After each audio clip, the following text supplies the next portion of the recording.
Сәлем достар, біз бүгін сіздермен эдхо етістігін өтетін боламыз. Эдхо етістігі зат есімдермен және сын есімдермен қатар қолданылады. Яғни негізгі етістік жоқ болса, онда біз осы эдхо етістігін міндетті түрде зат есімдермен, сын есімдермен қолданатын боламыз. Бірінші жақта je suis қазақ тіліне, яғни мен деп аударылады. Je suis.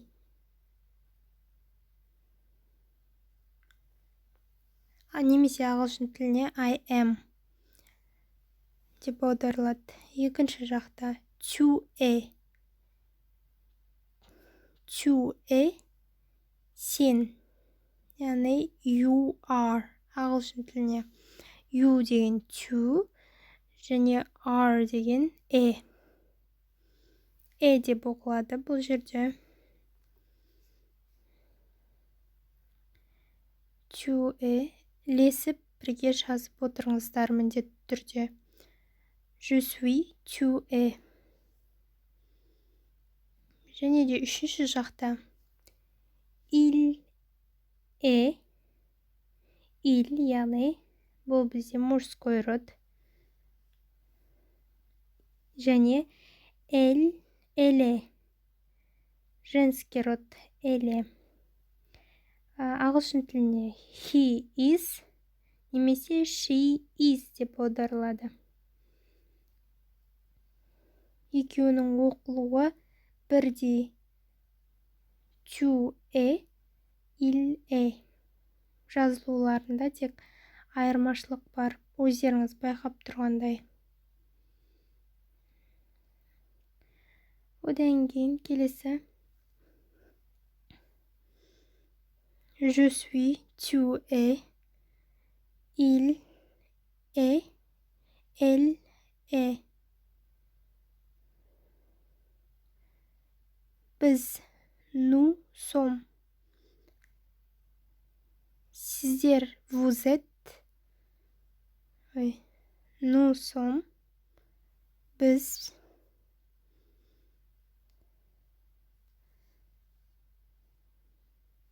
Мысалы, біз үшеуміз дейтін болсақ, nous sommes trois. Келесі, сендер немесе сіздер. Көпше түрде vous êtes.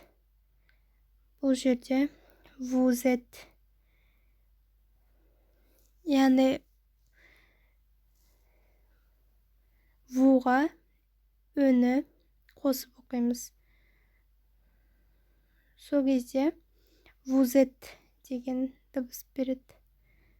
S әрпі з-ға айналады. Соған мән беріңіздер. Сонымен бұл көпше түрде екінші жақ.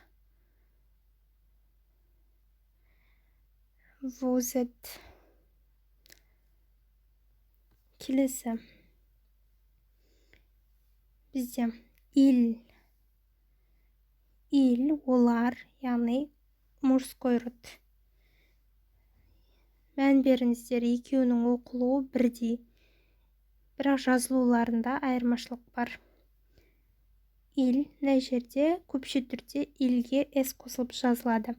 Ils sont және elles sont. Екеуі де олар деп аударылады. Elles sont дегеніміз бұл бізде женский родқа байланысты. Elles sont олар. Яғни қыздарға айтады. Tu es, il est, elle est.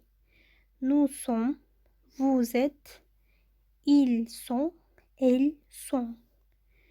Мінекей достар, біз бүгін сіздермен эдхо болу, яғни етістігін өттік. Арнама жазылып, лайк басуды және пікір қалдыруды